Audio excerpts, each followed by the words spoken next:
ঈশ্বরের বাক্যে যাই আর আমরা প্রার্থনা করি। মঙ্গলময় স্বর্গের পিতা, তোমাকে ধন্যবাদ দিই তোমার দয়ার জন্য। প্রভু, তুমি আমাদেরকে দয়া করো, আমাদেরকে বৃদ্ধি দাও, আমাদের সাথে কথা বলো। আজকে আমরা জানি প্রভু, খেজুর পাতা রোববার, হোসান্না সানডে। প্রভু, তুমি আমাদেরকে পরিত্রাতা হিসাবে, তুমি আমাদেরকে মুক্তিদাতা হিসাবে তুমি আমাদেরকে উদ্ধার করবেও। তাই আমরা অন্তর্জার করে তোমাকে ধন্যবাদ দিই। জানি প্রভু, আমরা অলরেডি বিজয়। যেদিন তুমি ক্রুশের উপরে মৃত্যুবরণ করেছিলে, সেই দিন আমাদের জীবনের জন্য বিজয় ঘোষণা করা হয়ে গেছিলো। আমরা ধন্যবাদ দিই, সেই পথে আমরা চলি যে পথ তুমি আমাদের জন্য প্রস্তুত করছো। আজকে আমরা স্মরণ করতে চাই তোমার সেই মহান আশীর্বাদের দিন, এবং আমরা শিখতে চাই তোমার বাক্য থেকে। আমাদের সাথে কথা বলে অনুগ্রহ দাও, যিশু নামে প্রার্থনা আছে, আমেন। আসলে এই সময় আমাদের কাছে বাইবেল থাকলে আমরা তুলে ধরি, একসঙ্গে বলি, এটা আমার বাইবেল, ঈশ্বরের বাক্য। যা কিছু লেখা আছে আমি বিশ্বাস করি, যা কিছু লেখা আছে আমি পালন করব, অন্যকে শিক্ষা দেব। সমস্ত প্রতিজ্ঞা আমার জীবনে আমি গ্রহণ করি। আমি আর আগের মতো থাকবো না, যিশু খ্রিস্টের নাম।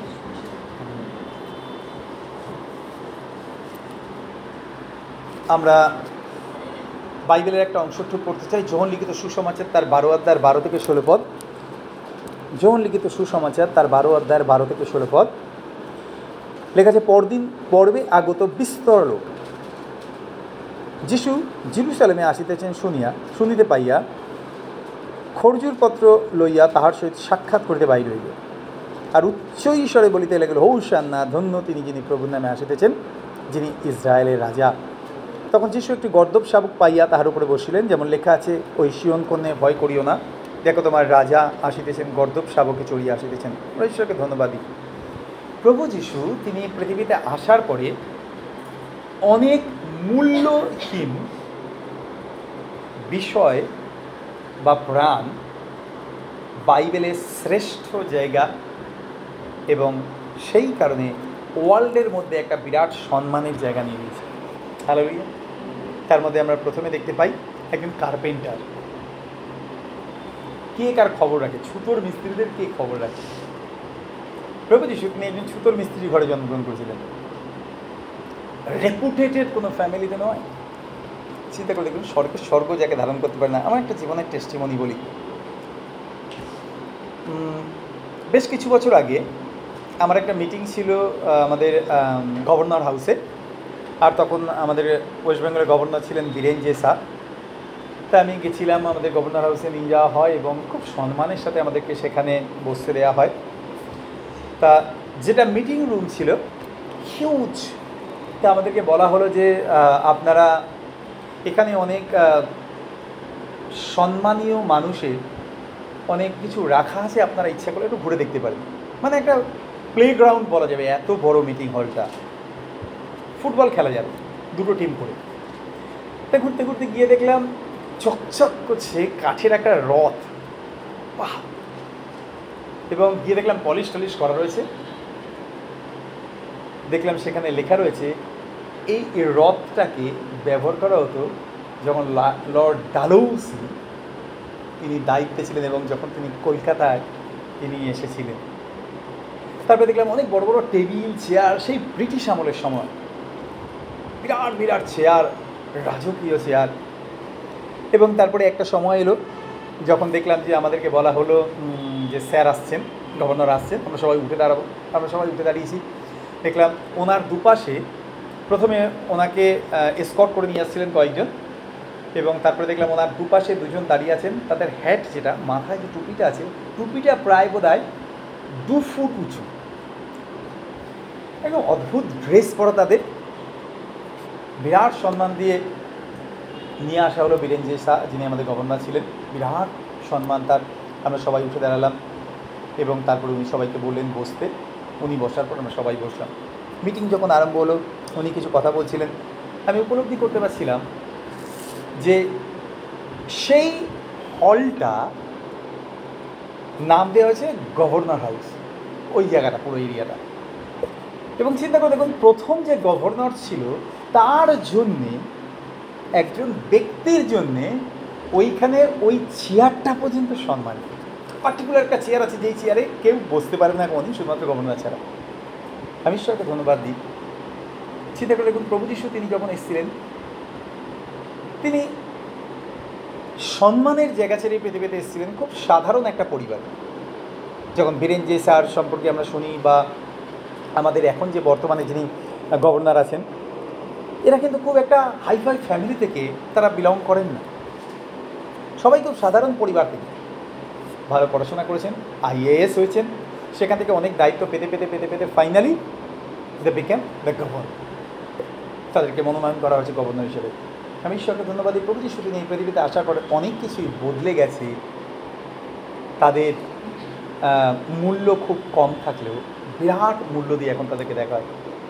প্রথম বিষয় হচ্ছে একটা ফ্যামিলি, যে ফ্যামিলিটা হচ্ছে কার্পেন্টার, ছুতরের পরিবার। দ্বিতীয় বিষয় হচ্ছে একটা যাবপাত্র। কেউ কোনো দিন যাবপাত্রকে পছন্দ করে? চিন্তা করে দেখুন, বর্তমানে বড়দিনের সময় যাবপাত্র সাজানো হয়। এবং শুধু তাই নয়, আপনি অনেক খ্রিশ্চান দোকান আছে, আস্তে আস্তে যখন আমরা প্রভুতে বৃদ্ধি পাচ্ছি, একদিন সুযোগ থাকলে আপনাদেরকে নিয়ে যাব আমি। অনেক খ্রিশ্চান শোরুম আছে, খ্রিশ্চান দোকান আছে, শুধুমাত্র খ্রিশ্চানদের জিনিস পাওয়া যায়। বড়দিনের সময় যদি আপনি সেখানে দেখেন তাহলে দেখবেন যাবপাত্র বিক্রি হচ্ছে, যিশুর মূর্তি বিক্রি হচ্ছে, মেষপালকদের মূর্তি বিক্রি হচ্ছে। একটা ছোট্ট যাবপাত্র প্রায় 3,500-4 হাজার টাকা দাম, পাথর দিয়ে বানানো, এক্সিলেন্ট, দেখলে আপনার চোখ জুড়িয়ে যাবে। কেন আজকে যাবপাত্র? কেন মানুষও অন্য কিছু তৈরি করতে পারে। ফাউন্টেন বানিয়ে রাখছে সেগুলো কেনার জন্যে, মাউন্টেন বানিয়ে রাখছে কেনার জন্যে, বড় বড় বাড়ি বানিয়ে রাখছে সেগুলো কেনার জন্যে, দেখতে সুন্দর লাগবে, ঘর সাজানোর জন্যে। কেন যাবপাত্র? কারণ প্রভু যিশু তিনি জন্ম নিয়েছিলেন তার মধ্যে। এরপরে আমরা জানি তার মধ্যে তাকে শোয়ানো হয়েছিল গোয়াল ঘরের বিরাট সম্মান। শেষে আমরা দেখতে পাই যখন তিনি আস্তে আস্তে আস্তে আস্তে এগিয়ে চলেছেন, পূর্ণ শুক্রবারের দিকে তার মহান পরিকল্পনাকে তিনি স্থির করছেন এবং সম্পূর্ণ করছেন, যাতে আমরা মুক্তি পাই, অনন্তকালীন মুক্তি। চিন্তা করে দেখুন, শয়তান মানুষকে বন্দী করে রেখেছিল এবং জানতো যে আমার এই বন্ধন থেকে কেউ বেরোতে পারবে না। আপনি জানেন শয়তান আমাদেরকে কোথায় বেঁধে রাখে? আমাদের মনে। বাইবেলে লেখা আছে, তোমরা সমস্ত মন দিয়ে ঈশ্বরের সেবা করো। কেন? কারণ মনটা হচ্ছে আমাদের ব্যাটেল ফিল্ড, যেখানে সবসময় যুদ্ধ চলে। গত কয়েকদিন আগে আমি আলোচনা করছিলাম আমার মেয়েদের সাথে, এবং ওরা বলছিল, আচ্ছা বাবা, কখনো এরকম তোমার হয়েছে যে কোনো একজন মানুষকে তুমি মনে করতে চাইছো না, মনে আনতে চাইছো না, বারবার বারবার তার কথা মনে পড়ছে? আর এটা গোটা পৃথিবীতেই হয়। একজন মানুষ যে আপনাকে ইরিটেট করছে, যে আপনাকে কষ্ট দিয়েছে, যে আপনাকে যন্ত্রণা দিয়েছে, আপনি কোটিভার মন থেকে সরিয়ে দিচ্ছেন, 2-3 মিনিটের জন্য যাচ্ছে, আবার ঘুরে আসছে। হয়েছে কারোর জীবনে এরকম কোনো পরিস্থিতি? এবং যখন এটা কন্টিনিউ ঘটতে থাকে তখন কী হয়? আমরা কী করি? ভেতরে কী হয়? আমরা ইরিটেটেড হয়ে যাই। না, ইরিটেট করার জন্যে বা আপনাকে উদ্বিগ্ন করার জন্যে বা আপনাকে জ্বালাতন করার জন্যে একজন ব্যক্তিকে দরকার। চোখের অলক্ষ্যে সে এই কাজটা করে যায়। কেন? কারণ আপনাকে কষ্ট দেখেই সে খুশি। এবং ঈশ্বরকে ধন্যবাদ দিই যে প্রভু তিনি আমাকে জানিয়েছিলেন, মনে রেখো, তুমি যা কিছু তোমার মনে চিন্তা করছো, যেটা বারবার আসছে এবং যেটাতে তুমি ইরিটেটেড হয়ে যাচ্ছ বা যেটা তুমি কষ্ট পাচ্ছ, এটা আমার থেকে নয়, কারণ আমার সমস্ত কিছুই শান্তি। এবং আপনি দেখবেন এটা একটা কিন্তু বিশাল ব্যাটেল। আপনি বছরের পর বছর দেখবেন এইটা ঘটেই চলেছে। প্রচুর প্রার্থনা করছেন, সেকেন্ডের মধ্যে চলে যাচ্ছে, আবার 5 মিনিট পরে ফিরে আসছে। আর যখনই আসছে আপনার মনের আনন্দ, শান্তি, সমস্ত কিছু চলে যাচ্ছে, আপনার অস্বস্তি লাগছে, আপনার ভালো লাগছে না। আর তারপরে কি হয়? আস্তে আস্তে আস্তে আস্তে রাগ হয় ঈশ্বরের উপরে। এতবার করে প্রার্থনা করছি তবু তুমি শুনছো না, দূর এটা মন থেকে কিছু দিয়েছে, কিন্তু যায় না ওটা। কেন? তার একটাই কারণ, কারণ শয়তান জেনে গেছে যে আমরা যেটা অবাস্তব সেটাকে বেশি বিশ্বাস করি বাস্তব বিষয় থেকে, এবং আমাদের মধ্যে ঢুকিয়ে দিয়েই বাড়ি থেকে আর কোনো কাজ করতে হবে না। ধরুন একটা ছোটো সাপ, আপনার ঘরটা খুব ভালো করে গোছানো, বিছানাটা না ভালো করে গোছানো, টিপটপ ঘর, একটা ছোট্ট সাপ আপনি হঠাৎ করে দেখলেন যে সাপটা আপনার ঘরে ঢুকে খাটতলে ঢুকে গেছে, ওই গোছানো ঘর আর গোছানো থাকবে? মুহূর্তের মধ্যে অগোছাল হয়ে যাবে। শুধুমাত্র তাই নয়, যদি আপনি সারাদিন ধরে ওটাকে খুঁজে আর দেখতে না পান, গ্যারান্টি দিচ্ছি আমি, আপনি ওই ঘরে রাত্রিবেলা ঘুমাবেন কিন্তু সন্দেহ আছে। ওই ঘর ছেড়ে আপনি অন্য বাড়িতে গিয়ে ঘুমাচ্ছেন, ওখানেও আপনি ঘুমাতে পারবেন না। কেন? আমার ঘরে সাপ ঢুকে আছে। মানে অন্য বাড়িতে বিছানা পাতা আছে, ভালো এসি ঘরে আপনি দিব্যি ঘুমাতে পারেন, তখনও ঘুমাচ্ছে না। কেন? কারণ এখানে ভেতরে একজনকে ঢুকিয়ে দিয়েছে যে ইরিটেট করছে আপনাকে ভেতরে সবসময়। যতবার মন থেকে সরাতে যাচ্ছেন, খেতে বসছেন, সাপ, ঘুমাতে যাচ্ছেন, সাপ, কারোর সাথে কথা বলছেন, সাপ, আলোচনার বিষয়বস্তু, সাপ। এক সময় আপনি ইরিটেটেড হয়ে যাচ্ছেন, আর ভালো লাগছে না, কিন্তু তথাপি যাচ্ছে না। কেন? ভেতরে ঢুকিয়ে দিয়েছেন, শয়তানি করে করে। আমি ঈশ্বরকে ধন্যবাদ দিই, প্রভু যিশু তিনি ক্রুশের উপর প্রাণ দিয়েছিলেন যেন আমরা মানসিক দিক থেকে আমরা স্বাধীন হই এবং আমরা উপলব্ধি করতে পারি যে এই পৃথিবীতে আমাদের মনকে নিয়ন্ত্রণ করার মতো ক্ষমতা ঈশ্বর তিনি আমাদেরকে দিয়েছেন, যেন আমরা তার সঠিক দিকে আমরা পরিচালনা দিই। আমি ঈশ্বরকে ধন্যবাদ দিই, প্রভু তিনি আমাদেরকে ভালোবেসেছেন, তিনি ক্রুশের উপর প্রাণ দিয়েছেন এই কারণেই যাতে আমরা তার মহিমা, তার গৌরব এবং তার আশীর্বাদ আমাদের ব্যক্তিগত জীবনে দেখতে পাই। এবং সেই পথে এগিয়ে যাওয়ার আগে 5 দিন আগে রোববারটাকে সাধারণত বলা আছে পাম সানডে, তিনি এসেছিলেন 3টে কাজ করার জন্য। একটা কাজ, 3টে কাজের মধ্যে প্রথম কাজ তিনি করেছিলেন, তিনি জেরুজালেমে প্রবেশ করেছিলেন শেষবার। তিনি এসেছিলেন ভাববাণী করার জন্যে জেরুজালেম মন্দিরের বিষয়। এবং আরেকটা বিষয় তিনি করেছিলেন জেরুজালেম মন্দিরকে পরিষ্কার করা। এবং আমি ঈশ্বরকে ধন্যবাদ দিই, আজকে আমরা ছোট করে কয়েকটা বিষয় একটু দেখতে চাই। প্রথম বিষয় যে তিনি গাধাকে ব্যবহার করলেন। পৃথিবীতে এত ভালো ভালো প্রাণী আছে, গাধাকে কেন তুমি ব্যবহার করলেন? আমরা সাধারণত গাধাকে কী প্রাণী হিসাবে জানি? নির্বোধ, এমনকি মূর্খ। এমনকি কাউকে সহজে যদি দেখেছি সে উল্টোপাল্টা করছে, তাকে গাধা বলতে আমরা পিছপা হই না। গাধা শিরোনাম মানেই খুব বোকা, ওকে দিয়ে কিছু হবে না। আজকে গাধার চরিত্র দেখছি কেন বলতে, বাইবেলে গাধার চরিত্রটাকে ব্যবহার করা হয়েছে না। আমি একটু বাংলায় পড়ছি, আমার মনে হয় যে আপনি শুনলে আপনি খুব আনন্দিত হবেন, কারণ বাইবেলে লেখা আছে যখন প্রভু যিশু তিনি বললেন তোমরা গ্রামের ভেতর ঢুকে দেখতে পাবে একটা গর্দভী বা একটা গর্দভ শাবক বাঁধা আছে, খুলে নিয়ে এসো। যদি কেউ বাধা দেয় বা যদি কেউ প্রশ্ন করে, যদি কেউ প্রশ্ন করে কেন খুলছো, কি বলবে? The Lord has need it. ইহাতে প্রভুর প্রয়োজন আছে। আপনি চিন্তা করতে পারছেন, ঈশ্বর তিনি বলে দিলেন, প্রভু যিশু তিনি বলে দিলেন গিয়ে মালিককে বলে দেবে এই গাধাটাকে আমার প্রয়োজন, তাই আমি খুলতে বলেছি। না, আপনি আজকে বন্ধন মুক্ত হবেন। তাকে বাধা ছিল, লেখা আছে টাইট করা ছিল, তাকে বাধা ছিল। বাধা মানে দড়ি দিয়ে তাকে আটকানো ছিল কিছু একটার সাথে। এটা কি প্রকাশ করে? স্বাধীনতা না পরাধীনতা? এক্সাক্ট। কেন তাকে বেঁধে রাখা হয়েছিল? যেন তার বাড়ির মালিক তাকে ব্যবহার করতে পারে। ঈশ্বর প্রভু যিশু তিনি বলে ওকে কি খুলে নিয়ে আসবে?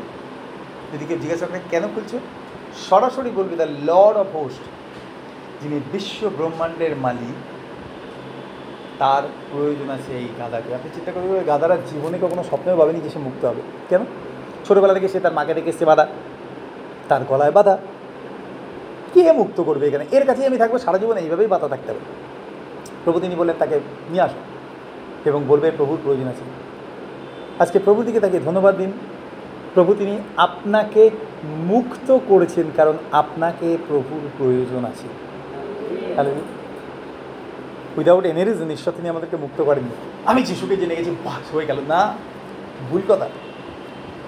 এমনি এমনি কেউ কাউকে মুক্ত করে না। আপনি জানেন প্রত্যেকটা মুক্তির জন্য প্রাইজ দিতে হয়। Prize has to be paid. মূল্য দিতে হয়েছেই তবে তো তাকে মুক্ত করা যায়। কেউ যদি অন্যায় করেছে এবং যদি পুলিশ তাকে তুলে নিয়ে গেছে, তাকে বেল করানো হয়। মুক্তির জন্যে তাকে একটা অ্যামাউন্ট বন্ড দিয়ে তারপরে তাকে নিয়ে আসা হয়। আসলে গাধার চরিত্র দেখতে যায় কেন?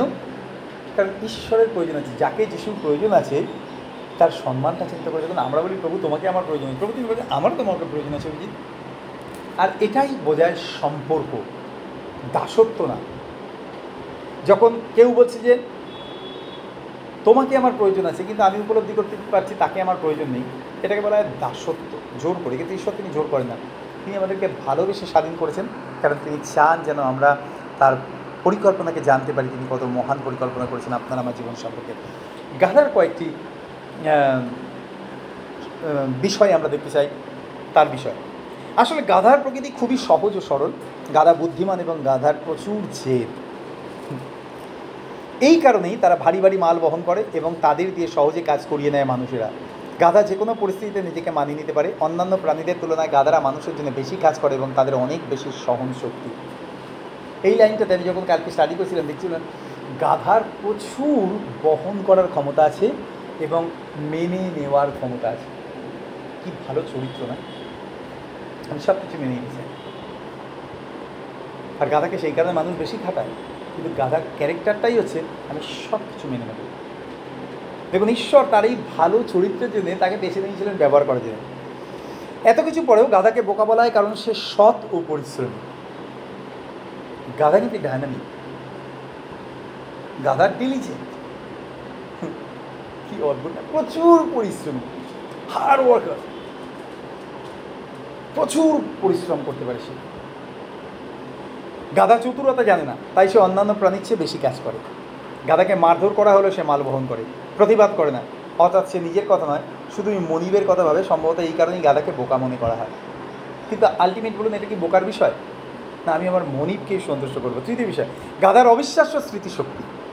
25 বছর আগে দেখা এলাকা, এমনকি বহু বছর আগে দেখা গাধাদের তারা সহজেই চিনতে পারে। 25 বছরের আগের মেমোরি পর্যন্ত তারা রিকল করতে পারে। আচ্ছা, ঈশ্বর তিনি কাকে ব্যবহার করেছিলেন?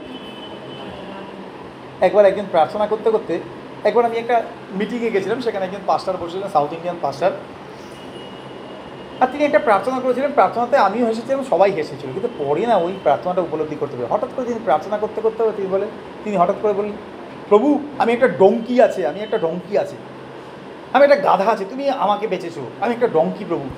কথাটা শুনে আমি খুব হেসে পেয়েছি। কেন কি আমাদের বাংলায় গাধা কথার অর্থ হচ্ছে গুড ফর নাথিং, কিচ্ছু হবে না। কিন্তু আমি চিন্তা করি ওই পাস্টারটা, তার হিউমিলিটি, তার নম্রতা, তিনি বলছেন প্রভু তুমি আমাকে বেছেছো এবং আমি স্বীকার করি যে প্রভু আমি গাধা। কেন? গাধার একটা চরিত্র হচ্ছে নিজের জন্য নয়, সে সব কিছু তার মালিকের জন্যে করে। কি অদ্ভুত না? এটা আমি উপলব্ধি করতে পেরেছি অনেক পরে। ঘোড়াকে বাঁচেননি। যদি এই যুগের কোনো প্রভু হতো তাহলে দেখা যেত সিংহের ওপরে বসে আসছে, হাতির ওপরে বসে আসছে, যারা কোনো কমবেরই না। বাট হি হ্যাজ চোজেন, তিনি একটা গাধাকে বেঁচেছিলেন। পাশাপাশি গাধা প্রচণ্ড জিদি, আত্মরক্ষা করার প্রবল ক্ষমতা রাখে। গাধাকে ভয় দেখিয়ে বা জোর করে কোনো কাজ করিয়ে নেওয়া যায় না, খুব কঠিন ব্যাপার। পরের বিষয়, কোনো ঘটনায় গাধা সহজে চমকে ওঠে না, এরা প্রখর কৌতূহলী। গাধার চিন্তাধারা ঘোড়ার থেকেও স্বাধীন। একটি গাধা মরু পরিবেশে 60 মাইল দূরে থেকে অন্য গাধার সঙ্গে যোগাযোগ রাখতে পারে। চিন্তা করে দেখুন, ঘোড়ার থেকে তাদের আছে অনেক বড় কান, যা তাদের শরীর শীতল রাখে। বলছে একটা গাধা 60 কিলোমিটার বা 60 মাইল দূর থেকে আরেকটা গাধার সাথে সংযোগ রাখতে পারে। তাদের শ্রবণ ক্ষমতা বিরাট। গাধা থেকে অনেক বড় কান আছে হাতির।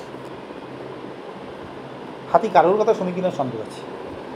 গাধা 60 মাইল দূর থেকে অন্য গাধার সাথে যোগাযোগ রাখতে পারে। আমি যখন কালকে পড়ছিলাম, মজাদার বিষয়, পড়তে পড়তে আমি চিন্তা করছিলাম, যদি আমরা আধ্যাত্মিক বিষয় দেখি, যদি আমাদের গাধার মতো কান থাকে তাহলে অবশ্যই আমরা প্রভুর সাথে বহু দূর থেকে যোগাযোগ রাখতে পারবো। তার ইনস্ট্রাকশন, তার পরিচালনা আমরা আমাদের ব্যক্তিগত জীবনে দেখতে পাবো না।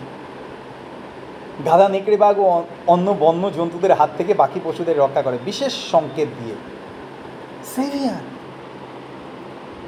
গাধাকে সেভিয়ার বলা হচ্ছে। অন্যান্য পশুকে রক্ষা করা গাধার কাজ। গাধা গবাদি পশু, ভেড়া এবং ছাগলকে পাহারা দেয়। আপনি চিন্তা করতে পারছেন? আমি দেখেছিলাম, জানেন তো, ডিসকভারিতে একটা চ্যানেলে একটা হায়না একটা হরিণ না কিছুকে ধরেছিল। একটা গাধা কোথা থেকে এসছে, গাধার প্রচুর শক্তি। দুটো গাধা একটা ঘোড়ার থেকে বেশি কাজ করতে পারে। আপনি বিশ্বাস করে দাও, ওই গাধাটা দৌড়ে এসে হায়নার না কান কামড়ে ধরেছে। মানে এত জোরে কামড়েছে, আমি দেখছিলাম ভিডিওটা, এত জোরে কামড়েছে, হায়নাটা বাঁচার জন্য হরিণের বাচ্চাটাকে তো ছেড়ে দিয়েছে, কিন্তু গাধাটা কিছুতেই ছাড়েনি। প্রায় 30 মিনিট কামড়ে রেখেছিল। 30 মিনিট। আমার মনে হয় হায়নাটা যা লেসেন শিখেছে, ওর পরবর্তী আরও 10-12টা জেনারেশনে ট্রেনিং দিয়ে দেবে, গাধা থেকে দূরে থাকো। এবং তারপরে জানেন, শুধুমাত্র গাধার তো মানে মারাত্মক শক্তি গাধার। হায়না বিশাল ওজন, 80-85 কেজি ওজন এক একটা হায়নার। আমি দেখলাম এই কান সমেত মাথা সমেত না কামড়িয়েছে, পুরো হাতায় এত বড় গাধা, পুরো মাথা সমেত কান সমেত কামড়িয়েছে, প্রায় 30 মিনিট কামড়ে ধরেছিল। তারপরে মুখে করে তুলে নিয়ে ছুঁড়ে ফেলে দিল বহু দূরে, প্রায় 15-20 ফুট দূরে গিয়ে হায়নাটা ছিটকে পড়েছে, পুরো দৌড়। আর আসেন গাধা সেভিয়ার জঙ্গলে অবলা প্রাণীদের, যারা নিজেদেরকে বাঁচাতে অসমর্থ। মিশরের ঐতিহ্যবাহী স্থাপত্যগুলির অধিকাংশ ধাতু বহন করা হয়েছিল গাধার মাধ্যমে। গ্রীষ্মে সংকীর্ণ পথের উপর দিয়ে কাজ করার জন্য গাধা ব্যবহার করা হয়। রোমান আর্মিরা গাধাকে কৃষিপালিত ও পণ্য বহনকারী প্রাণী হিসেবে ব্যবহার করত। রাজস্থান ও জয়পুরে অন্যতম বাহন গাধা। দুর্গম পাহাড়ি এলাকায় জিনিসপত্র নিয়ে এরা সহজে চলাফেরা করতে পারে। লাস্ট ওয়ান, বহু অঞ্চলে প্রতিবন্ধীদের সঙ্গে গাধাদেরকে রাখা হয়, তারা তাদের সঙ্গ দেয়। গাধাদের সঙ্গে সময় কাটালে মানসিকভাবে অনেকে সুস্থ বোধ করেন। চিন্তা করে দেখুন, দে আর ফ্রেন্ডস অফ হিউম্যান বিং। গাধা মানুষের বন্ধু হয়ে ওঠে। কাদের সাথে সময় কাটায় গাধা? যারা প্রতিবন্ধী। কেন? কারণ গাধাকে ঈশ্বর তিনি এমনভাবে তৈরি করেছেন, it is a heart to help. সাহায্যহীনকে সাহায্য করার জন্যে ঈশ্বর এটার জীবনে সেন্স দিয়েছে। গাধা লেখাপড়া জানে না, সাধারণত লেখাপড়া যারা করতে পারে আমরা তাদেরকে কী বলি? গাধা। তোকে দিয়ে কিছু হবে না। আর একটা গাধাকে দিয়ে যা হবে, এই পৃথিবীতে কয়েক লক্ষ পিএইচডি যারা আছে তাদেরকে দিয়েও কিছু হবে না। চিন্তা করে দেখুন, যারা প্রতিবন্ধী, বলুন তো পরিবারের কতজন লোক প্রতিবন্ধী মানুষদের সাথে থাকতে ভালোবাসে? এই সমস্ত কিছু করে টোরে দিয়ে যাচ্ছি, শুয়ে থাকো, অসুবিধা হলে রাখবে, সারাদিন চিৎকার করবে না, খাওয়ার সময় ঠিক আছে খাইয়ে দেবো, বারবার ডাকতে হবে না। আমি দেখেছি চোখের সামনে, জানো প্রিয়জন, যখন তারা চলাফেরা আর করতে পারছে না, দে বিকেম বার্ডেন। গাধাকে রিসার্চ করে দেখা গেছে, পরীক্ষা করে দেখা গেছে, গাধা এমনই একটা প্রাণী, তারা ভালোবাসে সঙ্গ দিতে সেই সমস্ত মানুষদেরকে যারা ডিসেবল, যারা প্রতিবন্ধী। এবং দেখা গেছে গাধাদের সঙ্গে সময় কাটালে মানসিকভাবে অনেকে সুস্থ বোধ করে। কেন? কারণ অদ্ভুত তাদের সেন্সেশন। অসুস্থ ঘোড়াদের সঙ্গেও কিন্তু গাধা, কোনো আহত বা অসুস্থ ঘোড়াকে রাখা হয় গাধার সঙ্গে, এবং যাতে তারা সুস্থ হয়ে ওঠে। আচ্ছা বলুন তো, গাধার সম্পর্কে জানার আগে আমাদের মধ্যে অনেক প্রশ্ন থাকতে পারত যে কেন যিশু তিনি গাধাকে বহন করলেন? ও ওখানে আর কোনো পশু ছিল না গাধাকে ব্যবহার করা ছাড়া। ঈশ্বরকে ধন্যবাদ, এই গাধার চরিত্র জানার পরে মনের মধ্যে কি একবারও প্রশ্ন আসছে যে প্রভু তুমি কেন গাধাকে ব্যবহার করেছিলেন? কারণ গাধার যা ক্যারেক্টার, বহু আচ্ছা আচ্ছা প্রাণীদেরও নেই। আজকে ছোট্ট একটা বিষয় বলে প্রার্থনা করতে চাই। আচ্ছা বলুন তো, আমরা যখন কোনো কিছু মনোনয়ন করি বা যখন আমরা কোনো কিছু বাছি, আমরা সাধারণত কী ধরনের আমরা বাছি যাদেরকে আমাদের দরকার আছে বা যাদেরকে কাজের জন্য দরকার আছে? সব থেকে উত্তম। শুধুমাত্র তাই না, আবার অন্যদের থেকেও আমরা আলোচনা করি যে এর সব কিছু। আবার অনেকে আছে ক্যারেক্টার সার্টিফিকেট চায়, অনেকে আছে মানুষের সম্পর্কে জানবে। আমি অনেক জায়গায় দেখেছি বিয়ের আগে পরিবারের লোকদেরকে খবর নিচ্ছে, আশেপাশের লোকদেরকে গিয়ে খবর নিচ্ছে, আবার কেউ কেউ পাড়ার লোকেদের কাছে খবর নেয় ছেলেটা কেমন বিয়ের আগে, অফিসে গিয়ে খবর নেয়, আমরা বাড়িতে গিয়ে দেখবো। আচ্ছা বলুন তো, তারপরেও দেখা গেছে সেই বিয়ে 2 বছরও টেকেনি। এত কিছু খোঁজ খবরটা নিয়ে সবাই ভালো কথা বলেছে, তারপরে দেখা যাচ্ছে যে আমি যে ফলটা উত্তম মনে করে বানিয়ে এসেছিলাম, কেটে দেখলাম ভেতরে কিছু নেই। হ্যাঁ, ভেতরে কিছু নেই, শূন্য। আপনি বিশ্বাস করবেন না, এখনকার দিনে অধিকাংশ তরমুজ, কে গ্যারান্টি দিতে পারে বলুন তো যে আমার কাছে যদি 100 পিস তরমুজ আছে, যেটা ইচ্ছা কারুন গ্যারান্টি লাল হবে? কে দিতে পারে বলুন তো? যারা লাল করে, যারা লাল করে। আমি একই গাছের আম খেয়ে দেখেছি, একটা মারাত্মক টক আর একটা টক আর মিষ্টি। ঈশ্বরের ইমিগ্রেশন। একই গাছ থেকে পেরে দিয়েছি, একবার অনেক আম, বড় বড় আম, আমাদের প্রায় 20-25 কেজি আম দিয়েছিল। এবারে আমটা নিয়ে আসার পরে আমের গন্ধ কি সুন্দর, কিন্তু যখন দিয়ে দিয়েছিল তখন বলেছিল যে মামা আমগুলো দিচ্ছি, কিন্তু তোমরা খাওয়ার আগে একটু কেটে দেখো, হ্যাঁ, তারপরে আমাদেরকে বলবে, কারণ আম তো আর বাইরে থেকে কেটে দিয়ে দেওয়া যায় না, পচে যাবে। অনেক দূর থেকে নিয়ে এসেছিল, এক বস্তা আমাদের আম দিয়ে দিয়েছিল, প্রায় ধরুন 80-90টা আম হবে। বিশ্বাস করবে না, 80টা আমই পোকা, গিজি গিজি করছে, ভয়ঙ্কর মিষ্টি আম। 80টা আম তো 79টা না, 80টা আমই পোকা, কিন্তু বাইরে থেকে দেখে ছকছকে লাগছে।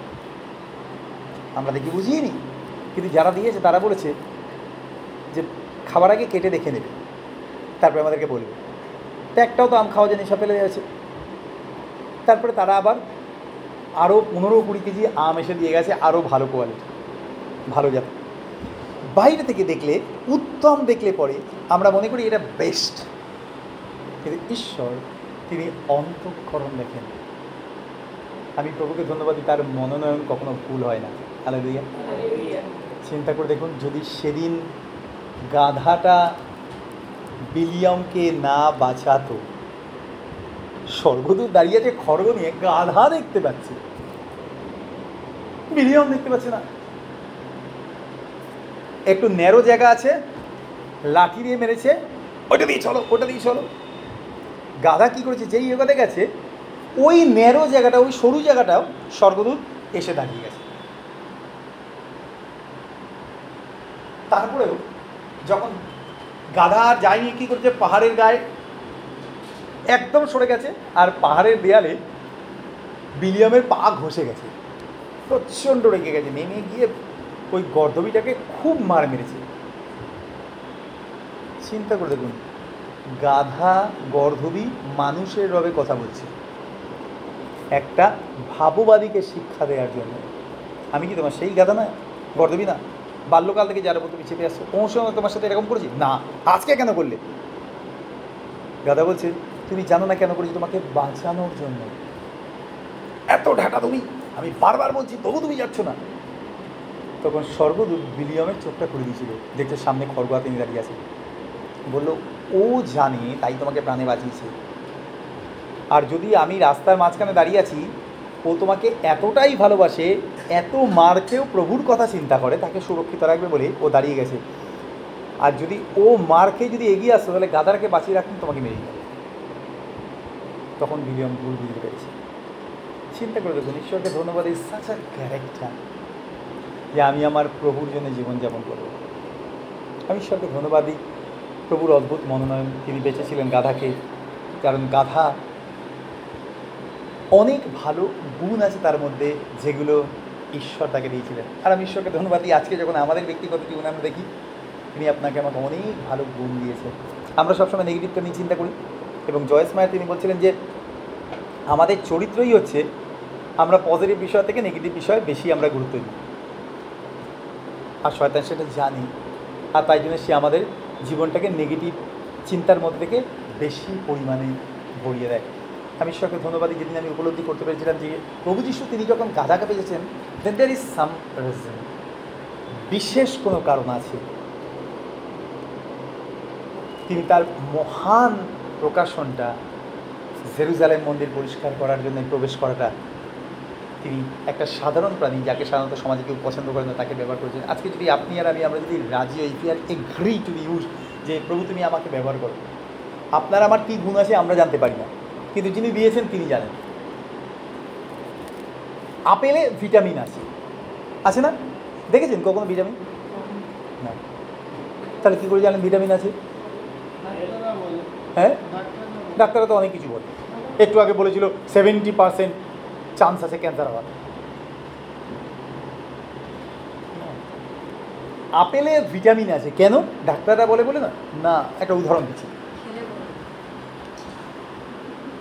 আপনি এটাকে বেটে ফেললে আপনি দেখাতে পারবেন না ভিটামিন কেমন দেখতে, আদপে ওর মধ্যে ভিটামিন আছে কিনা, একমাত্র শুধু যদি ওটাকে না পরীক্ষা করা হয়। একটা উদাহরণ দিচ্ছি, একবার একটা কোম্পানির সাবান কিছুতেই বিক্রি হচ্ছে না, অ্যাড দেওয়া হবে, কারণ অ্যাড না দিলে পরে বিক্রি হচ্ছে না, কিছুতেই বিক্রি হচ্ছে না। অ্যাড দেওয়ার জন্য কাকে ধরা যায়? তো সবাই বললো যে কোম্পানির যখন সিইওর সাথে কথা হলো, সিইও বললো দেখো আমার কাছে আমার কোম্পানিতে যা সাবান জমে আছে, এত দামি দামি সাবান, প্রায় 500 কোটি টাকার সাবান আমার, কারণ ইন্টারন্যাশনাল বিজনেস, বলে এই সাবানগুলোকে বিক্রি করতে হবে, কিন্তু বিক্রি হচ্ছে না, নিচ্ছে না মানুষ। বলে এই সাবানগুলোকে বিক্রি করতে গেলে আমাকে কিছু অ্যাড দিতে হবে, এবং প্রত্যেকটা কোম্পানির অ্যাডের জন্যে, অ্যাড এজেন্সির জন্য কিছু টাকা ধরা থাকে, প্রিন্টিংয়ের জন্য, অ্যাড এজেন্সির জন্য। যেহেতু আমি কমার্সের স্টুডেন্ট, আমি শিখেছিলাম তখন।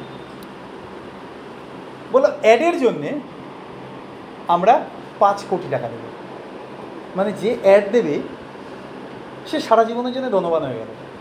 5 কোটি টাকা মানে 35 লাখ টাকা সে বছরে পাবে, শুধু ইন্টারেস্ট যদি টাকাটা ব্যাংকে রাখা যায়, মানে প্রতি মাসে প্রায় 2,95,000 টাকা ইন্টারেস্ট পাচ্ছে।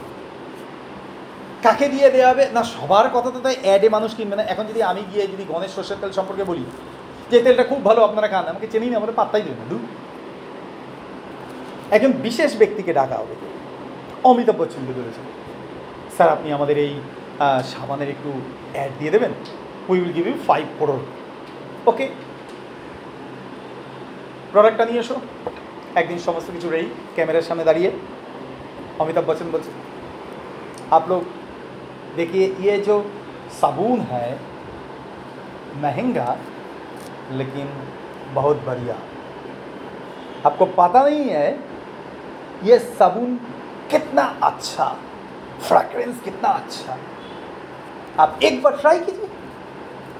आपको पता है क्यों ये साबुन अच्छा है?